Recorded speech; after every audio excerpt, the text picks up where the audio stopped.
Ang sinasabi po ng maraming kababayan natin, bakit daw ang bilis magtanggi sa autopsy netong asawa netong si Cabral at doon nagsimula yung kahina-hinalang kwento.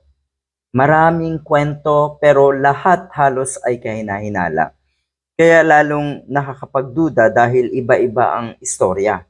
May istorya yung driver at mukhang yun nga, may sariling istorya etong asawa at siguradong obligado ang ating kapulisan, ang mga otoridad na paimbestigahan ito ng maayos hanggang sa dulo.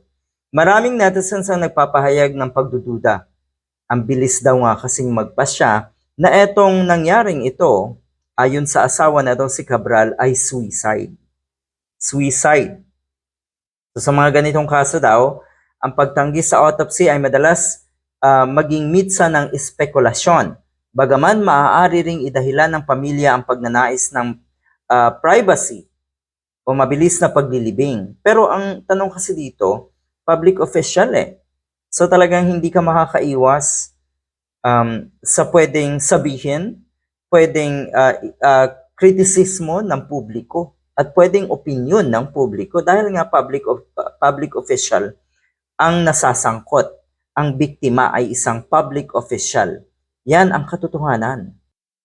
Una pong lumabas itong selfie ng driver at makikita nga na nakaupo itong sa Secretary Cabral sa malapit sa bangin dyan sa Cannon Road. Ito daw ay mind conditioning para daw palabasin na hindi na nga kinaya na itong si Secretary Cabral kaya ayun at nag-suicide na lang daw. Hindi na siya yon, nasa picture at libre na sa paglilitis at magtatago na walang hahanap sa kanya. Pwedeng ganon nga, no? Mind conditioning na nag-suicide. Pero ang totoo daw kasi, posibleng ito ay fake death. Kaya, uso yan eh. Nangyayari yan eh. Nangyari na yan dati. Pineke ang pagkamatay para nga makaligtas sa posibleng kaso. Posibleng malitis din kasi or talagang haharap sa paglilitis din etong sa Secretary Cabral at ito raw yung kanyang paraan para nga makaligtas. Isa pa, yung kwento daw ng driver talagang kaduda-duda. Kaya malaki dapat talaga ang ambag na itong driver na ito sa investigasyon. Kasi siya yung huling kasama na itong si Cabral. Mantakin mo na hindi daw siya nagtaka kung bakit kailangang magpaiwan na itong si Cabral doon sa malapit nga sa bangin. Talagang katakataka yun. Talagang nakakapagtaka yun. At ang tanong ng mga kababayan natin, bakit tila daw ba scripted yung pahayag nitong driver habang kinakausap nga ng media?